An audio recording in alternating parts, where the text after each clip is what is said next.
Dead of the Night released in December 2018, and despite being a surprise release, it's garnered many positive reviews and considered one of the best DLC ones to ever release. I certainly consider it to be one of the best DLC ones, and possibly the greatest DLC one. But it's been 7 years now, and we've gotten plenty of maps since then. So that brings the question, is it still worth playing?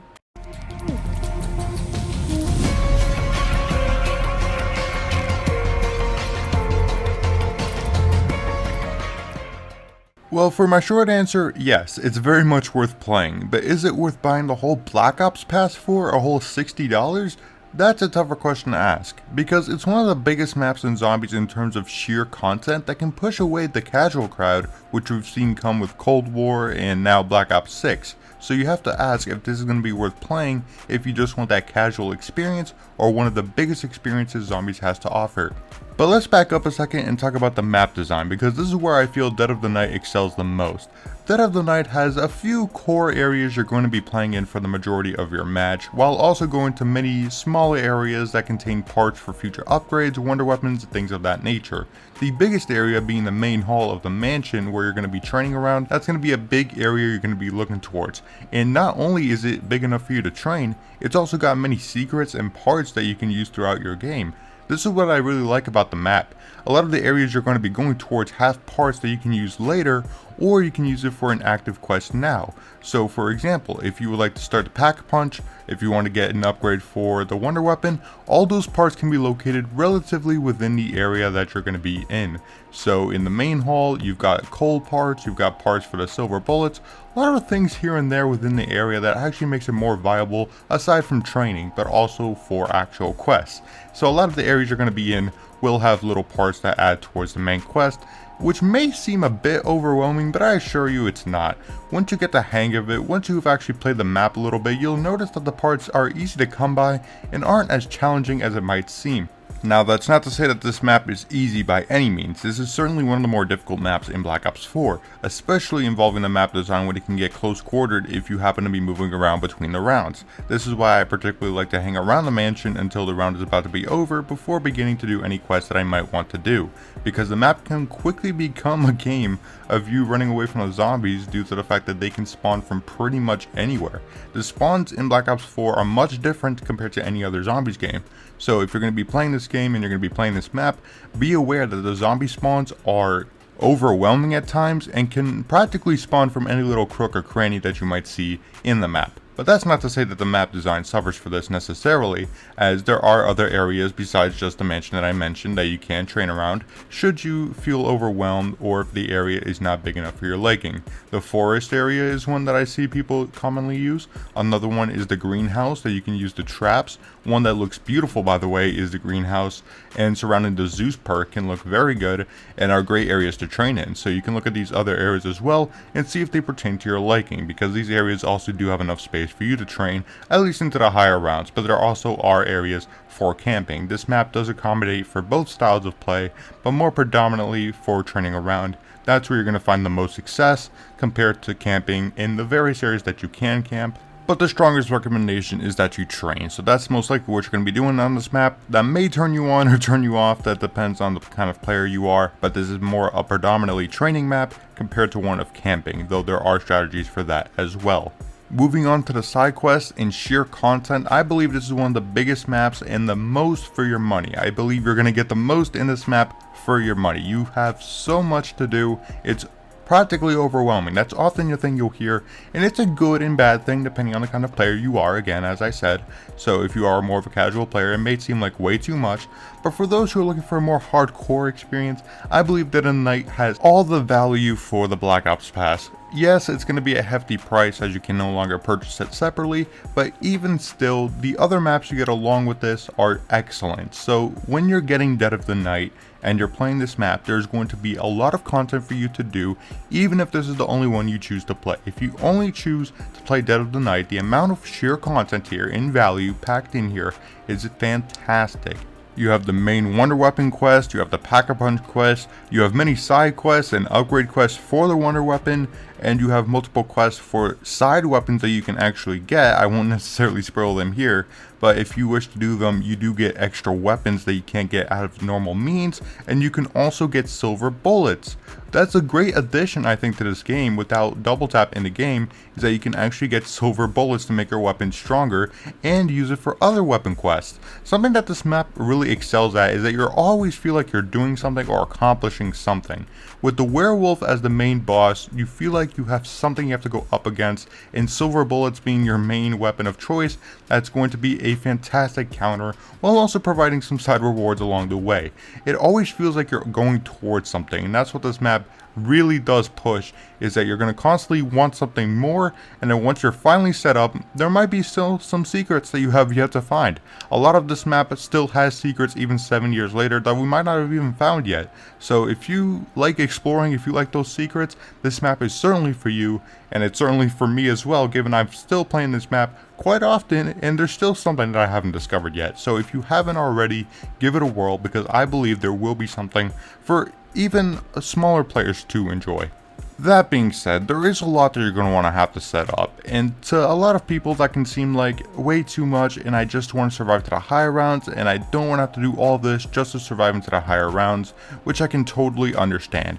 Dead of the Night suffers from a double-edged sword in this sense, where you have a lot of content, but at the same time a lot of that content you're going to want to do just so you can be set up, and in that case it's going to feel like it's just too much just to survive for one game, which I can totally understand. For those looking for a quick game, this map is not for you. Dead of the Night is certainly content heavy, but it's also a map where you're going to want to keep playing, and you're going to want to play for the long term. So it's certainly not a map that you can play for a quick match like something like Classified or 9, something you can get in the base game, something that you're going to want to play long term, which is going to be Dead of the Night for sure, which is both a good and bad thing depending on who you are, but it's certainly something that's there, and something you should consider if you're going to play this map is you're going to be here for quite some time. Now I personally think that's a good thing, because zombie maps with this level of detail and attention to detail should be admired and should be played for longer matches. But if you are looking for a quick game, or if you just want to go to the higher rounds without having to set up so much content, then this map is certainly not in your avenue. You should look elsewhere. This is a content heavy map that you're going to want to have to do to keep coming back. Now, something I did want to touch on are the enemy variety and the boss variety of this map, because there's quite a few here, some from previous maps like Voids of Despair and 9, and a new one that's being introduced in this map, the Werewolf. Now, the enemy variety can include the Nosferatu, that's also new to this map. These are vampires that can prevent regeneration. The red Nosferatu that you can get by completing a side quest, which, believe me, has its reward, but it does spawn in that as a boss type if you wish to fight it to get the reward for the quest. And of course you have the catalyst from the previous zombies map. So you have the freeze catalyst, the electric, the poison, all from the previous maps are going to be here as well. But don't you worry, you don't have to worry about the other boss types like the Blightfather or anything from the previous zombies maps. You're just going to have to worry about the ones exclusive to this map and the Catalyst zombies, but they're on all the Chaos maps, so this applies to every single map in the Chaos storyline. But regardless, these are the boss types you're going to want to look out for. If it seems like it might too much, maybe try out a game. And if you can't deal with them, then maybe this map is not for you. But these are the boss types you should be aware of, especially the werewolf, which is the heavy enemy type of this map, which can be a bit of a pain, but as I said, the silver bullets can be crafted as a counter, so you do have a direct counter, and there's also another weapon that you can find as another direct counter to him that can deal with him no problem. So there are counters to the boss types, but you're going to have to find them. So it's really up to you, depending on how far you set up and how much you get, on how prepared you're going to be to take them out. Now, they're not necessarily the most difficult bosses in the world, but they can add up, and especially if the map gets claustrophobic in certain areas, you're going to have a bit of a hard time dealing with them if you don't get anything to deal with them specifically. So please be on the lookout and make sure that you're always taking care of these boss types, because they can power up other zombies and just become more of a nuisance than anything else. Now, it may seem like I'm dogging on them a little bit, maybe that I'm not against them, but it is to say that this map can become very challenging very quickly, and you should take care if you don't want this map to become overwhelming, because the map is already full of content and things for you to do that may become a bit overwhelming, and these just add on to it. And I think that's a common problem that a lot of players might face initially, is the amount of bosses and just the amount of things you have to do piling on top of each other. But a well-prepared player can overcome these and quickly find that Dead of the Night is actually quite fair when you do everything, when everything is set and done. It's actually quite fair to the player. but that's just coming from me, okay? So if you are a casual player, these bosses may not be for you, and it may be too overwhelming. Now, last minute segment I wanted to add in here was the Easter egg. So for those who are really into Easter eggs, Dead of the Night has one of the funnest, most in-depth Easter eggs yet, and certainly one that will keep your attention through. I've completed it multiple times, and it can be one that's quite fast to actually do. It's not quite too difficult, but this is for players who really care about the Easter egg stuff. So if you don't really mind that, just skip towards the end. But this Easter egg is certainly full of content, and more specifically, it has a lot to do with the storyline and a lot of knowledgeable things. It's certainly more impactful than, let's say, Terminus or Liberty Falls, in the sense that you're going to have way more to do here. Way more to do here than in those maps, okay? There's going to be a lot more memorization. You're going to have to look up some things online, perhaps. But overall, this Easter egg is certainly one that's memorable to me, and it has a great boss fight that go along with it. So the Easter egg, I think, makes this a final complete package, one that's one of the best we've seen for a DLC one, and it's certainly miles better than, let's say, Die Rise or a certain Black Ops 6 map. But that's a lot of my thoughts that have to go into the Easter egg itself. It's fantastic and earns like an A from me. It's one of the best Easter eggs in my opinion, and has a great boss fight to go along with it. Post recording here, the gauntlet mode for this map is actually almost impossible. Anyone who completes the gauntlet, please let me know in the comments how you did it. This gauntlet mode is actually insanity. It actually might be the most difficult gauntlet in Black Ops 4. If anyone's done it, good on you. This gauntlet mode is actually ridiculous. But that's all I have to say regarding Dead of the Night. It has aged really well in the last 7 years, even better than I was expecting when I went back to get footage for this map. It's aged magnificently. The map design is great. It just looks great as well. The wonder weapon is more fun than I expected. It's actually one of my favorite wonder weapons, if not my favorite wonder weapon of all time. It's so much fun to use, and the actual enemy variety isn't that bad here. I really like the boss, and a lot of it does come down to the fact that I like more of the harder maps, so maybe those in a casual audience might not like it so much.